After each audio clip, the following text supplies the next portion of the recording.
Okay, first our topic is what is company. The word company is to be formed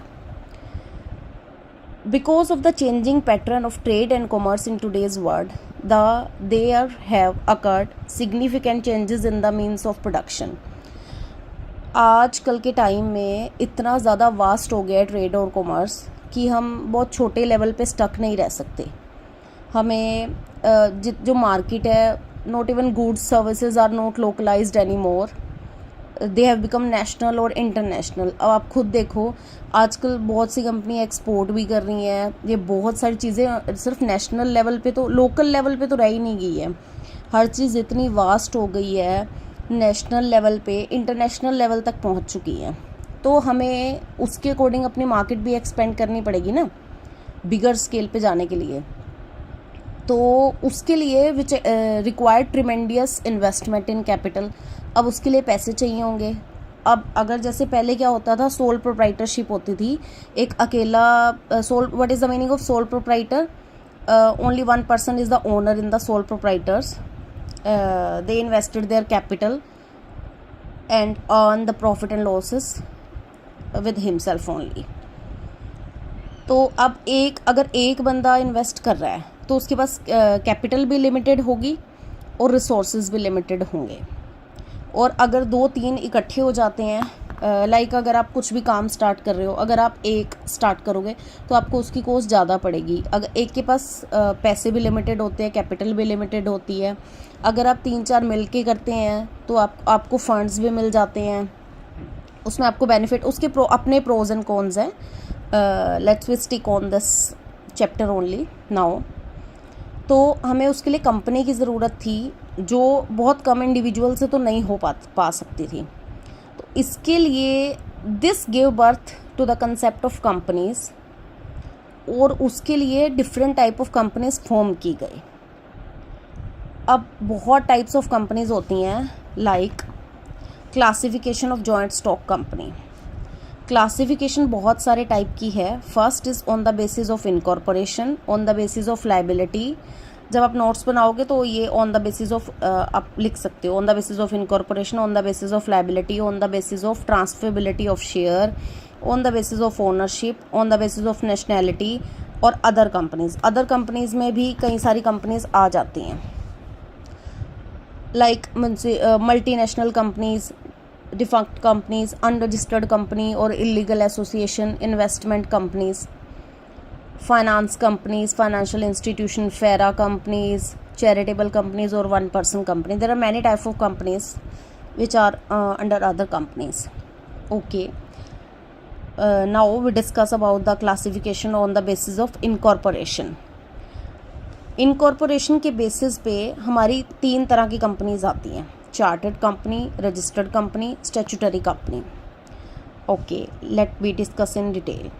chartered company. What is chartered company? आपको अब नाम से ही लग रहा होगा कि चार्टर्ड, जैसे रॉयल चार्टर हो गया, ये हो गया, तो ये थोड़ी रॉयल लेवल की लग रही है. यस, ये सबसे अर्लीस्ट फॉर्म है कंपनी का. ये बहुत टाइम पहले बनाई जाती थी ऐसी कंपनीज. कोई selected authorities of the state to conduct the affairs of the company or control the affairs of the market. तो इसके लिए लोकल अथॉरिटीज़ इसे फॉर्म करती थी, like looking after the administration of some region और augmenting the military power of the state. These company were formed by the royal charter, that is at the express order of king और queen. जैसे कोई राजा रानी ऐसे हो गए, इनके order पे ये कंपनीज फॉर्म करी जाती थी, और ये रॉयल टाइप की कंपनीज होती थी. जैसे for example east India company, ये 1600 में फॉर्म की गई. Bank of England 1694. और जो सबसे बड़ी बात क्या है चार्टर कंपनी की, जो इसके मेंबर्स हैं, they are not liable to pay any debt of the company. समझ आया आपको? चार्टर कंपनी का सबसे बड़ा सिग्निफिकेंट कह लो या इसकी डीमेरिट कह लो, इसकी यही थी कि जो इसके मेंबर्स थे उनके ऊपर कोई डेट की लायबिलिटी नहीं थी, और वो अनलिमिटेड राइट्स एंजॉय करते थे, और उन्हें कंपनी पे अनलिमिटेड राइट्स होते थे. आजकल तो कंपनी लिमिटेड हो गई है ना, जिसके जितनी कैपिटल इन्वेस्ट करी उतना ही राइट होता है। बट उस टाइम पे क्या होता था, जो रॉयल चार्टर्ड कंपनीज होती थी उसमें एक तो उनको डेट का कोई परेशानी नहीं होती थी, दूसरा वो अनलिमिटेड राइट्स इंजॉय करते थे and had a vast field of activity. Such companies are not prevalent in India today. आजकल इंडिया में ऐसी कंपनीज नहीं बनाई जाती। इंडिया में ये कंपनीज ना बनाते थे पहले, ना अब बनाते हैं। रॉयल चार्टर्ड कंपनीज है, किंग और क्वीन के ऑर्डर पे बनती थी ये, और उन्हीं का ही एडमिनिस्ट्रेशन चलता था। नेक्स्ट आ गई हमारी स्टैट्यूटरी कंपनीज। अब स्टैट्यूटरी का मतलब पता चल रहा है जैसे कि कोई गवर्नमेंट के ऑर्डर पे बन गई, इस टाइप की companies. These type of companies are incorporated by act of parliament और स्टेट लेजिस्लेटर। ये जैसे पार्लियामेंट में कोई मेंबर्स हैं या स्टेट के थ्रू ये लोग ये कंपनी फॉर्म करते थे। Each such company is incorporated by in a separate act. Such companies are called statutory companies. जो एक स्पेशल एक्ट के अंडर बनाई जाती थी वो स्टैट्यूटरी कंपनीज होती थी। Example, reserve bank of India. Reserve bank का अपना रूल है। Reserve bank is banks of bank. State bank of India, industrial finance corporation. I hope आप लोगों को समझ आ रहा है। इनकेस अगर कुछ भी मुझे इम्प्रूव करने की ज़रूरत है तो आप लोग मुझे बता सकते हैं कमेंट के through. Please share, like, subscribe my channel.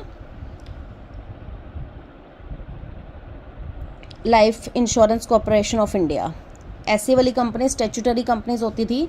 अब चार्टेड कंपनी का क्या था? चार्टेड कंपनी किंग और क्वीन या ऐसी वाली लेजिस्लेटिव बॉडीज़ के ऑर्डर पे बनाई जाती थी। ये इंडिया में नहीं बनाई जाती, ना ही इंडिया में अब इनका कोई भी एग्जिस्टेंस है। और सबसे बड़ा इनको सिग्निफिकेंट कह लो या इनसिग्निफिकेंट कह लो, इसका यही था कि इसके जो मेंबर्स थे उनको डेट की कोई लायबिलिटी नहीं थी। चार्टेड कंपनी के अनलिमिटेड राइट्स एंजॉय करते थे, सब कुछ उनके हाथों में होता था। अब स्टैट्यूटरी कंपनी में क्या होता है, एक by special act of parliament या स्टेट लेजिस्लेटर के अकॉर्डिंग बनाई जाती है ये। इसका भी ये हिसाब है कि ये एक सेपरेट एक्ट है, उसके थ्रू बनाई जाती है। जैसे स्टेट बैंक ऑफ इंडिया है, वो उसका खुद का बैंक्स का रूल है। रिजर्व बैंक हो गया, ये सब जैसे मैंने अभी आपको बताया, लाइफ इंश्योरेंस कंपनी हो गया। The word limited is not used as a part of the name of such companies even though their liability is limited. सबसे बड़ी बात आप देखिए, जैसे हम कह देते हैं कि अगर पीछे लिमिटेड लगा हुआ है तब उनके शेयर होल्डर्स की लाइबिलिटी लिमिटेड होती है, ऐसा नहीं है। जो ये स्टैट्यूटरी कंपनीज हैं इनके पीछे लिमिटेड वर्ड यूज़ नहीं होता। इवन थ्रो इनकी लाइबिलिटी लिमिटेड ही होती है, लिमिटेड लाइबिलिटी के बेस्ड पे ही है ये, बट इनके पीछे लिमिटेड वर्ड यूज़ नहीं होता। These companies are incorporated for the purpose of performing or controlling an activity which is profitable to the country. ये इसलिए बनाई गई कंपनी स्टैट्यूटरी कंपनीज ताकि जो स्टेट है या उनकी परफॉर्मेंस को कंट्रोल करा जाए, प्रॉफिटेबल रहे जो कंट्री के लिए। जैसे गवर्नमेंट क्या होती है, ज़्यादा आसानी से प्राइवेट हैंड्स में नहीं देती अपनी कंपनीज, और if left in private hands is likely to damage the national interest. उन्हें लगता था पहले कि अगर हमने प्राइवेटली दिया तो नेशनल इंटरेस्ट डैमेज हो जाएगा, तो इसलिए वो लोग ऐसे सेपरेट एक्ट बना के कंपनीज फॉर्म कर देते थे। रिमेंबर, इनके पीछे लिमिटेड वर्ड नहीं लगता, पर इनकी लायबिलिटी लिमिटेड ही होती है। The special power provision under which these companies are formed also defined their rights in sphere of activity. इसमें सबके राइट्स और एक्टिविटीज सब कुछ मेंशन होता है। The provision of the Companies Act are applicable to the companies in so far as these provisions are not contrary to the provision of separate act under which the companies are formed. और जो companies act के provision हैं वो इसके ऊपर applicable तो होते हैं, बट जो स्पेशल एक्ट के अंडर प्रोविज़न है वो उन्हें कॉन्ट्रे नहीं कर सकते। जैसे कोई भी कंपनीज़ है वो किसी एक्ट के अंडर ही फॉर्म होती हैं, वो एक्ट प्रॉपर उसमें ही डिफ़ाइन होता है क्या इसके लाइबिलिटीज़ रहेंगी, क्या इसका शेयर, क्या कुछ भी जो भी होता है उसी के अकॉर्डिंग